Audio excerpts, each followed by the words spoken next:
নমস্কার, আমি সুদীপ্তা। এভি নিউজে আপনাদের সকলকে স্বাগত। প্রথমেই চোখ রাখবো নিউজ হেডলাইন্সে।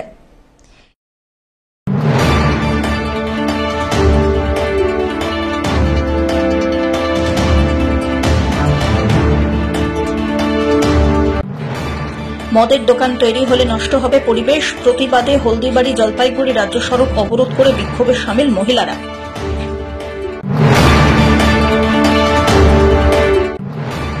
দুর্যোগপূর্ণ আবহাওয়া, কাছাকাছি পৌঁছেও শৃঙ্গ জয় করতে পারলেন না উত্তরবঙ্গের পর্বত আরোহীরা।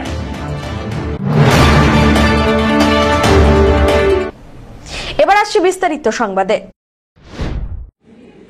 মদের দোকান তৈরি হলে নষ্ট হবে এলাকার পরিবেশ, প্রতিবাদে হলদিবাড়ি জলপাইগুড়ি রাজ্য সড়ক অবরোধ করে বিক্ষোভে সামিল হলেন জলপাইগুড়ির খারিজা বেরুবাড়ি 1 এবং 2 নম্বর গ্রাম পঞ্চায়েতের মহিলারা।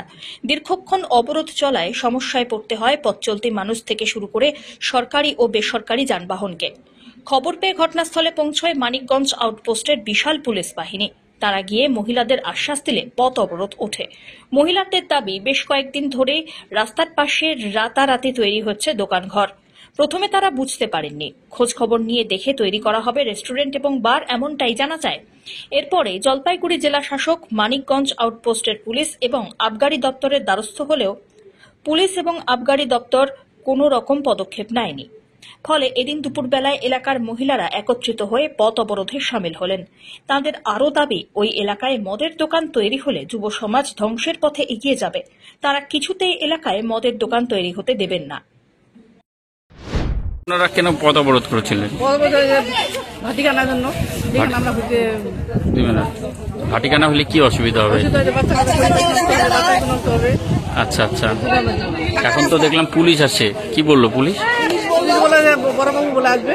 আচ্ছা, বড়বাবু আসবে, সিদ্ধান্ত নেয় তারপরে আপাতত কি এখন পথ অবরোধটা তুলে নিলেন নাকি? হ্যাঁ, যদি এটা না করে আমরা আবারও মানে যদি শুরু না হয় আবার পথ অবরোধ আমাদের এখানে অনেকবার অ্যাপ্লাই করছি জলপাইগুড়িতে গিয়ে, তো অনেকবার তদন্ত করছি, ওরা কিছু করে নাই। আমাদের এখানে ভাটিখানা হচ্ছে নতুন করে, আমরা এটাকে ভাঙিয়ে দিছি, কালকে 3 ভাঙিয়ে দিছি, আজকে ঘরটা ভাঙিয়ে দিছি। আমরা এখানে হতে দিব না ভাটিখানা। মানে ভাটিখানা হলে এখানে কি অসুবিধা হবে? আমাদের বাচ্চা কাচ্চা নষ্ট হবে, আমরা পরিবেশ, আমাদের এখানে পরিবেশ নষ্ট হবে, আর আমরা এদিক দিয়ে যাওয়া আসা করবো, ওগুলো পারবো না করতে। মদ খেয়ে পড়ে থাকবে আর বাচ্চা কাচ্চাও নষ্ট হয়ে যাবে। কতক্ষণ চলাবেন আপনারা এই পথ অবরোধ? যতক্ষণ আসবে না। আচ্ছা, কি কারণে আপনারা আজকে এই পথ অবরোধ করলেন? কি কারণে আমরা এখানে আমাদের গ্রাম জুড়িবান্দিতে মানে ভাটিখানা হবে, ভাটিখানা হবে। আগে আমরা এসে করছি, অ্যাপ্লাই করছি, খানা গিয়ে কিন্তু কিছু হয় নাই। কোথায় অ্যাপ্লাই করছিলেন? জলপাইগুড়ি, মানে প্রশাসনের আধিকারিক দিছি, কিছু ইসে করে নাই। আবার ওরা নতুন করে ইসে করতেছে, ঘর তুলতেছে। ঘরটা কালকে ভেঙে কালকে 3 দিন সরাই ইসে করে দিছি, আজকে খুঁটিখাটা ভেঙে দিছি সব দিয়ে, এখনো কোনো কিছু নাই। আমরা এখানে মদের ভাটি হতে দিব না। মদের ভাটি এখানে তৈরি হলে কি অসুবিধা হবে? মদের ভাটি হলে আমাদের এখানে বাচ্চা কাচ্চার অসুবিধা, বাচ্চা কাচ্চা ভালো মানুষ হবে না, আমাদের পরিবেশ নষ্ট হবে, আমাদের স্বামী ওরা ইসে করবে সবার। এই রাস্তা দিয়ে আমাদের যাওয়া যাবে না। আচ্ছা আচ্ছা, এই রাস্তাটা দিয়ে আমরা যাইতে পারবো না। আমাদের ছেলে মেয়ে আছে। কতক্ষণ পথ অবরোধ করবেন? যতক্ষণ প্রশাসন আসবে না ততক্ষণ আমরা পথ অবরোধ করব। আপনার পিনাকি শিলের রিপোর্ট, এভি নিউজ।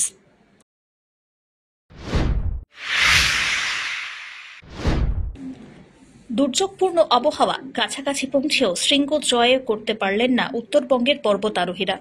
উত্তরবঙ্গের 6টি অ্যাডভেঞ্চার ক্লাবের পর্বত আরোহীরা মিলে গত 1 জুলাই জলপাইগুড়ি থেকে লাদাখ হিমালয়ের 20,960 ফুট উচ্চতার পলংগঙ্গা শৃঙ্গ অভিযানের উদ্দেশ্যে রওনা দেন। 7 জুলাই অভিযাত্রীরা প্রায় 16,000 ফুট উচ্চতায় বেস ক্যাম্প বা মূল শিবির স্থাপন করেন। 13 তারিখ ভোর রাত্রিবেলায় শৃঙ্গ আরোহণের সিদ্ধান্ত নেওয়া হয়। এদিকে 12 তারিখ সন্ধ্যে থেকেই হিমপাত শুরু হয়ে যায়, সঙ্গে হয় খারাপ আবহাওয়া।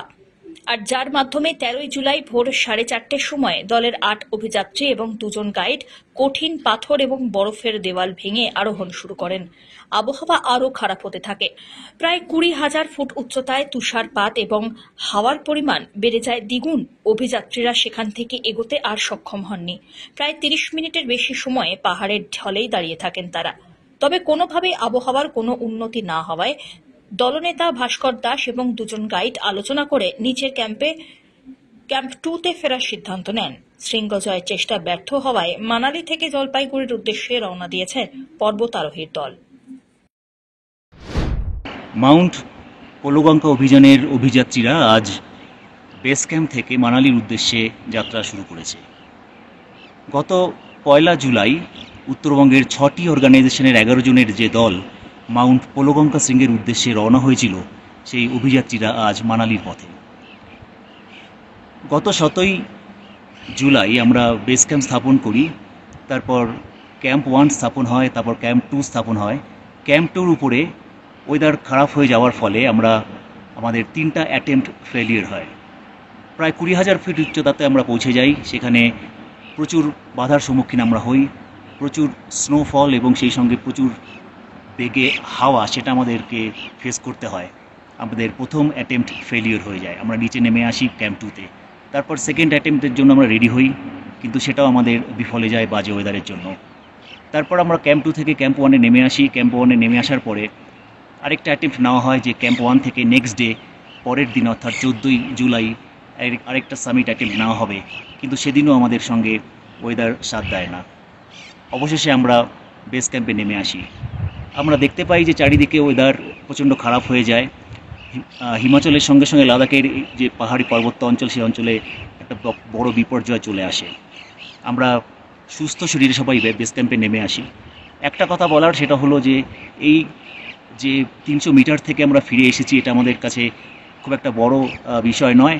বড় বিষয় সেটা হলো যে একসঙ্গে 6টা অর্গানাইজেশন একসঙ্গে থাকা, একসঙ্গে পথ চলা, একসঙ্গে টেন্ট শেয়ার করা এবং একসঙ্গে একে অপরকে সহযোগিতার হাত বাড়িয়ে দেওয়া। এই যে ব্যাপারগুলো আমাদের এই যে 11 জনের টিম, 6টা অর্গানাইজেশনের প্রত্যেকে খুব ভালো সেই লার্নিং সেটা তারা নিয়েছে এই অভিযানের পক্ষ থেকে। যারা নতুন এসেছে তাদের একটা বড় এক্সপোজার হয়েছে, যারা পুরনো তাদেরও অনেক অভিজ্ঞতা হয়েছে। আগামীতে এই যে একসঙ্গে পথ চলা, সেটা হয়তো আরও অন্যান্যদের উদ্বুদ্ধ করবে, এবং এই উদ্বুদ্ধ যে করবে সেটা এই উত্তরবঙ্গই কিন্তু আজকে পথ দেখালো। আগামীতে আমরা আশা করব যে এই ধরনের অভিযান আবার সংগঠিত হবে এবং সেখানে আমরা আমাদের বিজয় পতাকা তুলে ধরতে পারব। পিনাকি শীলের রিপোর্ট।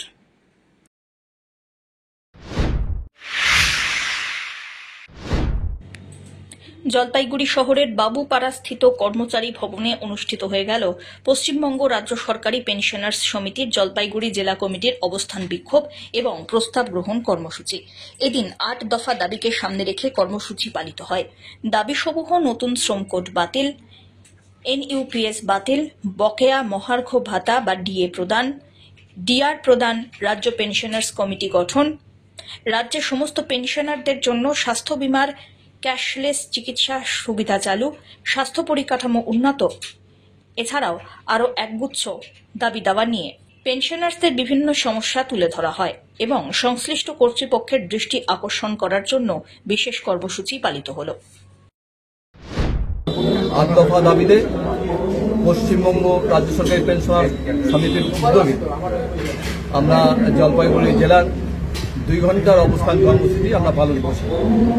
তো মূলত দুটো জায়গায় আমরা করছি, মালবাজার এবং মালবাজার হয়ে আছে, এবং আমরা জলপাইগুড়ি জেলা শহরে আজকের যে দাবদাহ চলছে যেভাবে, তার উপরে দাঁড়িয়ে আমরা ঘরে এই অবস্থান করতে বাধ্য হয়েছি। জানেন যে যেই দাবিগুলো নিয়েই আজকের এই অবস্থান, সেটা হচ্ছে এই প্রথমত যে শ্রম আইন, যেটা শ্রম আইন সংশোধন করা হয়েছে, শ্রম কোড তৈরি করা হয়, 29টি শ্রম কোডকে, শ্রম আইনকে শ্রম কোডে পরিণত করা হয়েছে। তার মধ্য দিয়ে সমস্ত অধিকার, আন্দোলন সংগ্রামের অধিকার, দর কষাকষি করার অধিকার, অর্থাৎ তার যে স্থায়িত্ব, শ্রমিকের স্থায়িত্ব, সেটাই আজকে বিপন্ন হয়ে পড়েছে। আজকে অধিকার বিপন্ন হয়ে পড়েছে। যে অনেক দীর্ঘ লড়াইয়ের মধ্য দিয়ে যে 8 ঘন্টার লড়াই, 100 বছরের ইতিহাস আছে, সেখানে দাঁড়িয়ে এই শ্রম কোডের মধ্য দিয়ে সেখানে 10-12 ঘন্টা মানে কাজ করার আদেশ করা হয়েছে। আমরা জানি যে গুজরাটে ইতিমধ্যে 10 ঘন্টা কাজ করার ফতোয়া জারি করেছে এই শ্রমকোডকে কেন্দ্র করে। এখন এর মধ্য দিয়ে আমাদের যে বিভিন্ন যে মালিক পক্ষেরই অর্থাৎ মালিক পক্ষেরই অধিকার থাকবে, শ্রমিকদের আন্দোলন সংগ্রাম করার অধিকার থাকবে না, তাদেরকে দাসত্বের শৃঙ্খলে আবদ্ধ করার জন্যই এই শ্রমকোডটা তৈরি করা। এর বিরুদ্ধে আমরা আন্দোলন করছি। আমরা যারা পেনশন পাই বা যারা পেনশনার, আজকে এত মূল্য বৃদ্ধি যার মধ্য দিয়ে আমাদের পেনশনের ব্যাপক ক্ষয় হচ্ছে, সেইখানে আমাদের যে প্রতি 10 বছর অন্তর অন্তর যে আমাদের পে কমিশন গঠন করে, 8ম বেতন কমিশন ঘোষণা করেছে। 8ম বেতন কমিশনের মধ্যে তারা বলছে, দুটো বিল এনে বলছে যে সেখানে পেনশনারদের বিচার আওতা থেকে বাদ দেওয়া হয়েছে, মানে বিচার্য বিষয়ে পেনশনদের আওতা বাদ দেওয়া হয়েছে। এটা আমরা প্রচন্ড বিরোধিতা করি। সমস্ত 8ম বেতন কমিশন পরবর্তী সমস্ত বেতন কমিশনে পেনশনারদের যুক্ত করেই তাদেরকে আমাদের এই পেনশন পে কমিশন। সব্যসাচী মজুমদারের রিপোর্ট।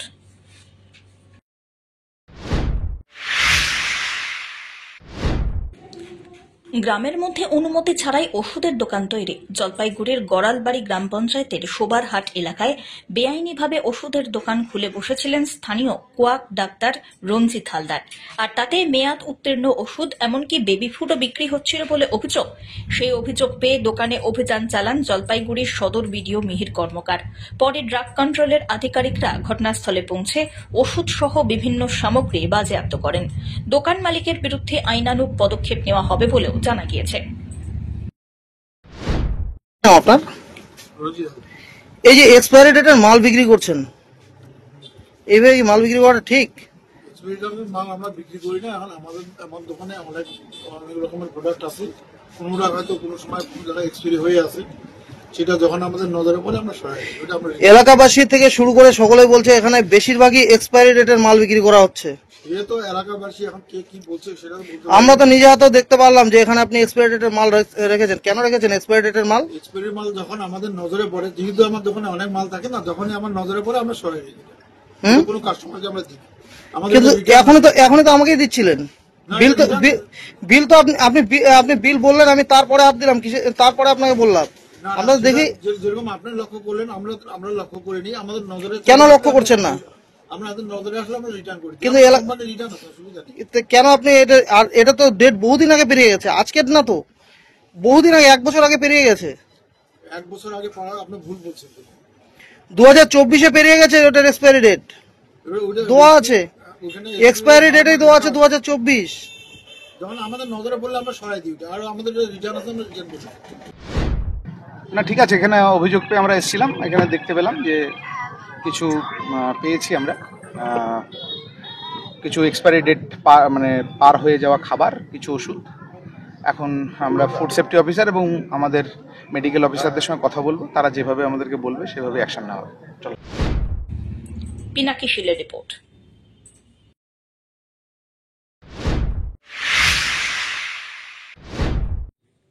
ফের পরকীয়ার অভিযোগ হলদিবাড়িতে, হাতে নাতে ধৃত যুগল, ব্যাপক চাঞ্চল্য এলাকায়। পরকীয়ার অভিযোগে সোমবার দুপুরবেলায় কোচবিহার জেলার দক্ষিণ বড় হলদিবাড়ি খালপাড়া এলাকায় চাঞ্চল্যের সৃষ্টি হয়। স্থানীয় সূত্রে খবর, খালপাড়ার এক গৃহবধূর সঙ্গে হলদিবাড়ি শহরের 6 নম্বর ওয়ার্ডের বছর 24-এর এক যুবকের দীর্ঘদিন ধরে ঘনিষ্ঠ সম্পর্ক ছিল, যদিও ওই গৃহবধূর স্বামী ও সন্তান রয়েছে বলেই খবর। সোমবার দুপুরবেলায় পাড়া প্রতিবেশীরা ওই গৃহবধূর ঘরে দুজনকে আপত্তিকর অবস্থায় দেখতে পান বলে অভিযোগ। এই ঘটনাতে ক্রমেই পরিস্থিতি উত্তপ্ত হয়ে ওঠে।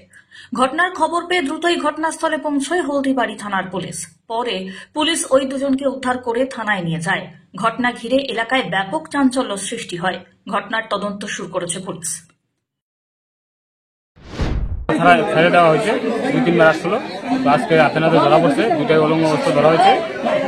গেট বন্ধ করে মোটামুটি 2 ঘন্টা ধরে ভিতরে বিয়ে দেওয়া হলো। বিয়ে দেওয়া হয় না, বিয়ে দেওয়া হবে এখন। আর গতকালকে যে ঘটনা এখানেই হয়েছিল, আমার ওখান থেকে আরেকটা মন্ডপ আছে, ওই মন্ডপ কোথায় বিয়ে দেওয়া হয়েছিল? সামনে একটা মন্ডপ আছে, ওই মন্ডপ বিয়ে দেওয়া আছে। একই এলাকার পর 24 ঘন্টার মধ্যে 2টা ঘটনা, কি বলবো? 2টা ঘটনা এখন অনেকদিন ধরে ছাড়ে দেওয়া হচ্ছে, পাড়ার বদনাম হচ্ছে, ওর জন্য এগুলা কেস আমরা ধরতেছি। সব্যসাচী মজুমদারের রিপোর্ট।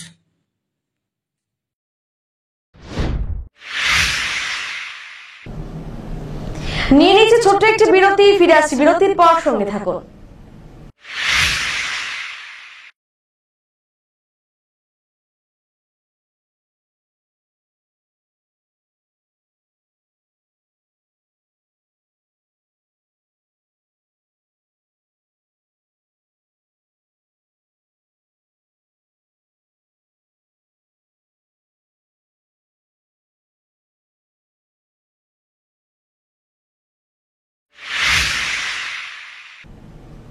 ফিরে এলাম বিরতির পর। ধূপগুড়ি ও বানারহাটে বৃক্ষরোপণ কর্মসূচি অনুষ্ঠিত হয়ে গেল। মঙ্গলবার বানারহাট ব্লকের মঙ্গলকাটা রাভাবস্তি এলাকায় ধূপগুড়ি ব্লকের একটি স্বেচ্ছাসেবী সংস্থার উদ্যোগে ও জলপাইগুড়ি কৃষি বিজ্ঞান কেন্দ্রের সহযোগিতায় অরণ্য সপ্তাহ পালন হল। অনুষ্ঠানের অংশ হিসাবে এদিন প্রায় 200টি চারাগাছ বিভিন্ন মানুষের হাতে তুলে দেওয়া হয় এবং বিভিন্ন স্থানে প্রতীকী বৃক্ষরোপণ করা হয়। উদ্যোক্তাদের পক্ষ থেকে জানানো হয়েছে, এই অরণ্য সপ্তাহ 7 দিন ব্যাপী ধূপগুড়ি ও বানারহাট ব্লকের বিভিন্ন প্রান্তে পালিত হবে। উদ্যোগটির মূল লক্ষ্য হল পরিবেশ সচেতনতা বৃদ্ধি এবং সামাজিক অংশগ্রহণের মাধ্যমে সবুজায়নের বার্তা পৌঁছে দেওয়া। সব্যসাচী মজুমদারের রিপোর্ট।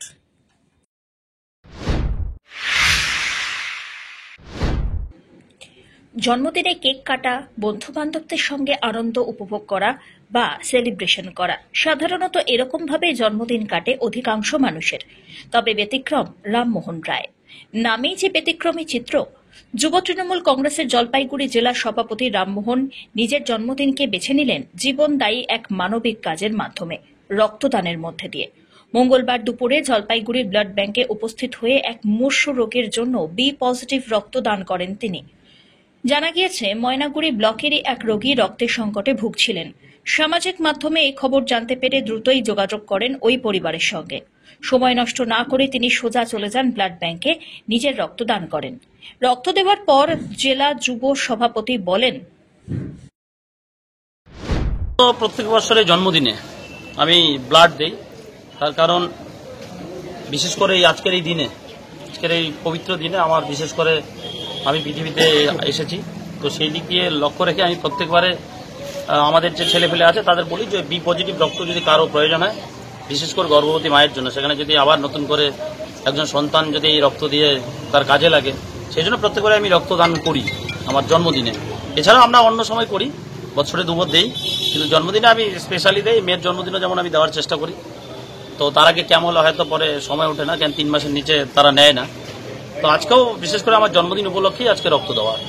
কেমন লাগছে এরকম একটা দিনে? হ্যাঁ দাদা, এরকম একটা দিনে রক্তদান করছেন, কেমন লাগছে? খুব ভালো লাগছে। বিশেষ করে এই দিদি ভালো লাগলাম যে এই দিদির বাবা হঠাৎ অসুস্থ। অ্যাকচুয়াল আমাদের ছেলেপেলে আছে, তাদের বলা হয় দিদি মনে সম্ভবত কোনো একটা পোস্ট করেছে ফেসবুকে পোস্ট করার পরে ওনার বোন মনে সেটা আবার শেয়ার করছে। সেইখান থেকে ময়নাগুড়িতে অমল রায় নামে একটা ভাই, সেটা হচ্ছে ফোনিক্স ফাউন্ডেশনের একটা ভাই, ওরা জানে দাদা প্রত্যেকবারে রক্ত দেয়, ওরাই ফার্স্ট খবরটা পায় আর কি। পাওয়ার পরে ওনারা তাদের সঙ্গে যোগাযোগ করে সেখানে উল্লেখও করছে বি পজিটিভ। আর আমার ওই ফোনিক্স ফাউন্ডেশনের ছেলেগুলো জানে আমার বি পজিটিভ রক্ত, তারা আমাকে প্রথম যোগাযোগ করে যে দাদা একটা বি পজিটিভ রক্ত প্রয়োজন, তাহলে তুমি তো প্রত্যেকবারে জন্মদিনে দাও, আজকে দিবা নাই। আমি খুব খুশি হলাম যে সেই সুযোগটা আমি পেলাম, আমার রক্ত কোনো একটা কাজে লাগলো। অন্যদিকে জেলা সভাপতির এই মানবিক উদ্যোগের প্রশংসায় পঞ্চমুখ রোগীর পরিবার। রোগীর মেয়ে দীপা বৈদ্য কি বললেন শুনুন। আমি সোশ্যাল মিডিয়াতে পোস্ট করেছিলাম ফেসবুকেতে, তো ওখান থেকে পোস্টটা আমার বোন শেয়ার করেছিল। তারপর ওই পোস্টে একজন কমেন্ট করেছিল, কমেন্ট করে এই দাদার সাথে কন্ট্যাক্ট করতে বলেন। তারপর আমি কন্ট্যাক্ট করলাম, কন্ট্যাক্ট করে তারপর দাদা আসলো। না, আমি পার্সোনালি চিনি না, ওই তো আমি ফেসবুক থেকেই কন্ট্যাক্ট করি। বর্তমানে কিন্তু যুব তৃণমূল কংগ্রেসের জেলা সভাপতি, কিন্তু জানেন? হ্যাঁ হ্যাঁ হ্যাঁ, জানলাম। কি জানলেন? জানলাম উনি হচ্ছে যুব সভাপতি, মানে জেলার হচ্ছে যুব সভাপতি। কেমন লাগছে এরকম একটা মানুষ? না, খুবই ভালো লেগেছে। আর ওনার শুনলাম ওনার আজকে জন্মদিন, ওনার জন্মদিনে ওনাকে অনেক শুভেচ্ছা আর দাদাকে অনেক ধন্যবাদ। সত্যি আমি মানে অনেকক্ষণ ধরে মানে খুঁজছিলাম, পাচ্ছিলাম না। কে ভর্তি রয়েছে আপনার? আমার বাবা। কি হয়েছে না? বাবার হচ্ছে ওই মানে ব্লাড বের হচ্ছিল, তারপরে এই নিয়ে মানে 2 ইউনিট দেওয়া হয়েছে, খুঁজে দিয়েছি, ম্যানেজ করে দিয়েছি, আর এখন পাচ্ছিলাম না। কেমন লাগছে আজকে উনি দিলেন রক্ত? ভীষণ ভালো লাগছে। সব্যসাচী মজুমদারের রিপোর্ট।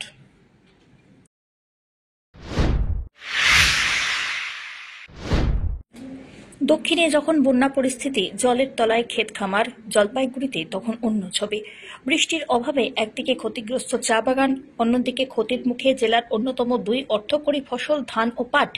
পরিস্থিতির মোকাবিলায় এগিয়ে এলো জলপাইগুড়ি জেলা পরিষদ। রাজগঞ্জ ও সদর ব্লকের 6,500 হেক্টর জমিতে তিস্তা সেচ প্রকল্পের মাধ্যমে সেচের জল পৌঁছে দেওয়া হবে বলে খবর। রাজগঞ্জ ব্লকের বেশ কিছু এলাকায় ইতিমধ্যেই সেচের জল পৌঁছে দেওয়ার প্রক্রিয়া শুরু হয়েছে। বাকি অংশে কৃষকরা যাতে ধানের চারা রোপণ করতে পারেন তার জন্য পাম্প সেটের মাধ্যমে জল পৌঁছে দেওয়ার ব্যাপারে চলছে ভাবনা চিন্তা। এই নিয়ে কৃষি দপ্তরের সঙ্গে বৈঠকও করেছেন জেলা পরিষদের পদাধিকারীরা। পরিস্থিতি বলছে, জলের অভাবে জেলায় আমন ধানের চারা রোপণ করতে পারেননি বহু কৃষক। যারা রোপণ করেছেন, জলের অভাবে সেগুলিকে বাঁচিয়ে রাখাই কঠিন। একই পরিস্থিতি পাটেও। পাট কাটলেও প্রয়োজনীয় জলের অভাবে আঁশ বের করা সম্ভব হচ্ছে না। গত 24 ঘন্টায় জলপাইগুড়িতে বৃষ্টিপাত হয়েছে 0.280 মিলিমিটার। মাঠের অবস্থা তো খুব খারাপ। কেন? এই যে জল নেই, তার মধ্যে তোমার যেগুলা সেচ দিয়ে কাটছে আর কি, ওইগুলার অবস্থা দেখা যাচ্ছে কি অবস্থা, দেখো সব মরে মরে যাচ্ছে।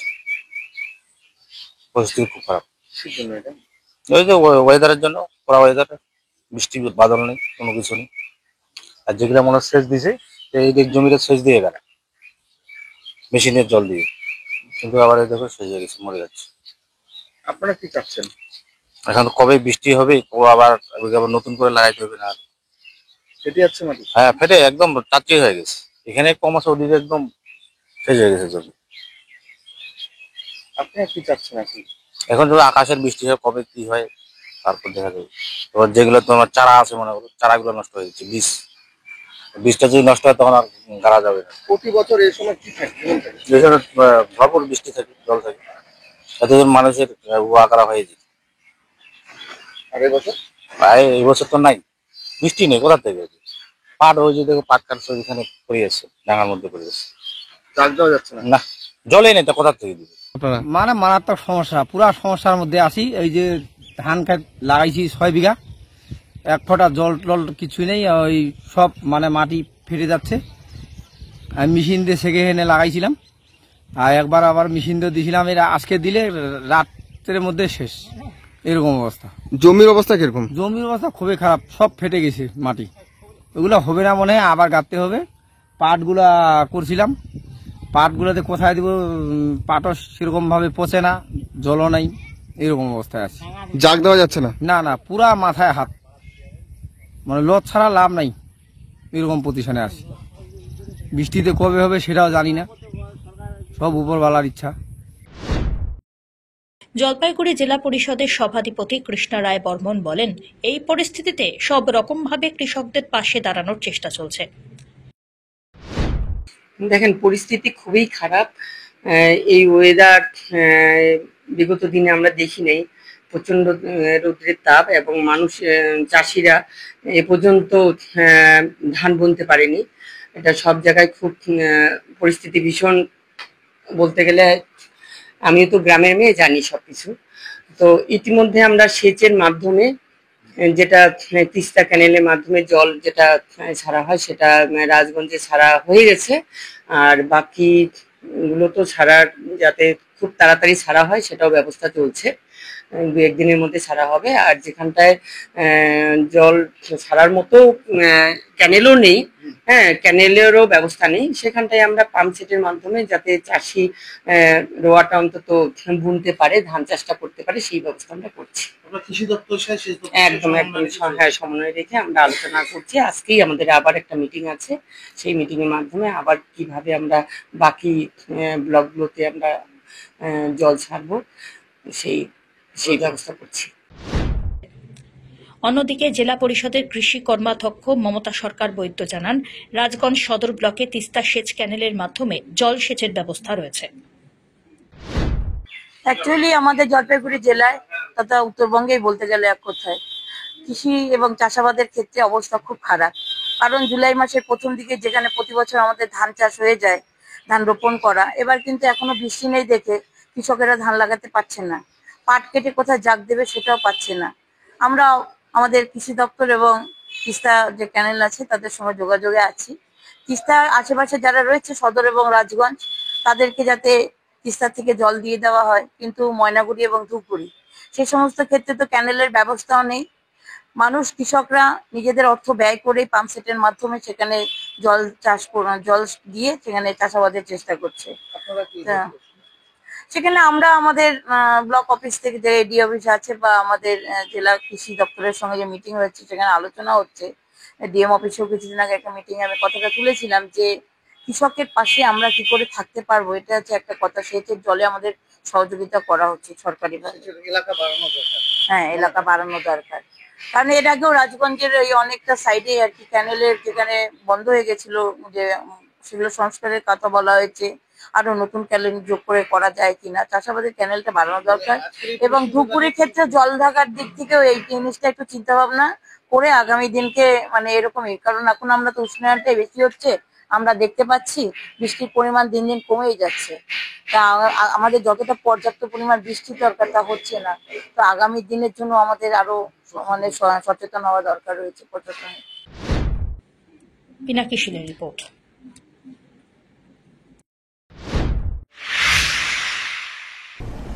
শেষ করবার আগে নিউজ হেডলাইন্স আরো একবার।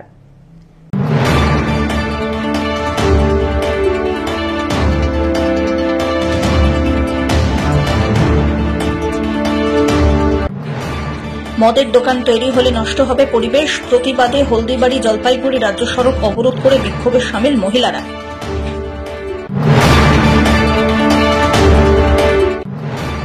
দুর্যোগপূর্ণ আবহাওয়া, কাছাকাছি পৌঁছেও শৃঙ্গ জয় করতে পারলেন না উত্তরবঙ্গের পর্বত আরোহীরা।